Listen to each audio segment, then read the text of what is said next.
Chairman शॉफेसर town Gauhar Ali खटक और vice chairman Tariq Masood मंजर के चेयरमैन जहाँ गम हो खुशी हो वहाँ पहुँच जाते हैं और जहाँ इनको इतला मिले कोई गमगीन खानदान है तो उसका गम और दुख बांटने के लिए उनके साथ साथ खड़े होते हैं। और यही वजह है कि वो हर जगह मौजूद होते हैं, चाहे गमगीन खानदान कोई भी हो, वो उसकी दुख की घड़ियों में शरीक रहते हैं ताकि गम को कम किया जा सके। ये इंसानियत का ही तकाजा है। कहाँ उन्होंने चेयरमैन शॉफेसर टाउन गौहर खटक ने ईद पर भी मसरूफ दिन गुजारा और गमगीन खानदान के साथ थे।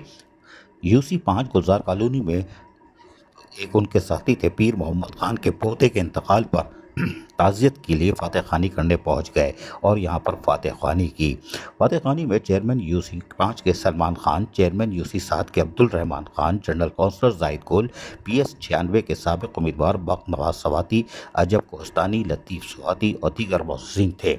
यही नहीं, और जहां पर भी गमगीन खानदान की इतला मिली के इलाके में किसी की अफवादगी हुई है तो ईद के मौके पर गए और फातह खानी की। ये है चेयरमैन शॉफेसर टाउन गौहर खटक, जो यकीनी तौर पर शॉफेसर टाउन के लोगों की जहां खिदमत कर रहे हैं, खुशियां बांट रहे हैं, वहीं पर गमगीन खानदान के साथ ईद के मौके पर उन्होंने ईद मनाई। यकीनी तौर पर यही इंसानियत का दर्स है।